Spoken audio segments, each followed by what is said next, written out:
Matibay, subok at pang long term na SUV? Check this out! Here we have 2011 Mitsubishi Montero V automatic transmission fueled by diesel. At ang mileage pala nito ay nasa 182,000 km, not tampered at original mileage. When it comes to exterior guys, classic Montero design, malinis ang body at kilala talaga ito pagdating sa tibay at reliability. Well, check natin ang loob nito. Okay guys, pasok tayo dito sa loob ng ating 2011 Mitsubishi Montero. Napakaluwag sa loob guys. Ang kanyang upuan guys, saka fabric seat yan. And eto, tingnan natin to kanyang mga power buttons guys. Etong kanyang window guys, saka all power control. Pati yung kanyang side mirror guys, ayan.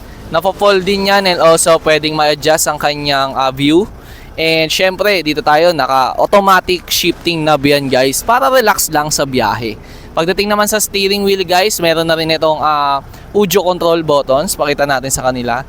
And ayun guys, sobrang lamig and meron tayong SRS airbag guys for safety dito sa harap.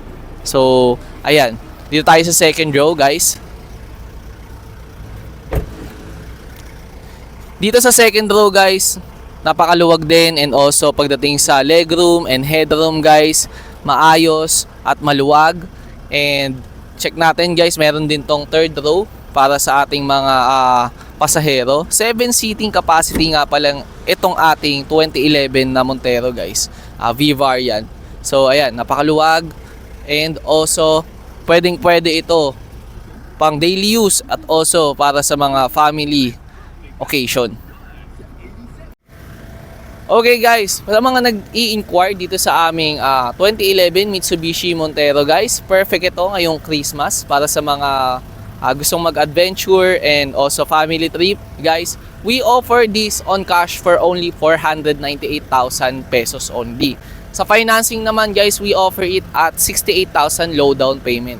Inquire lang kayo dito sa aming showroom, punta lang kayo dito sa Automobilico SMBF Sukat Showroom, and pwede rin kayo mag-inquire sa aming Facebook page at Automobilico Official and also sa aming website at www.automobilico.com.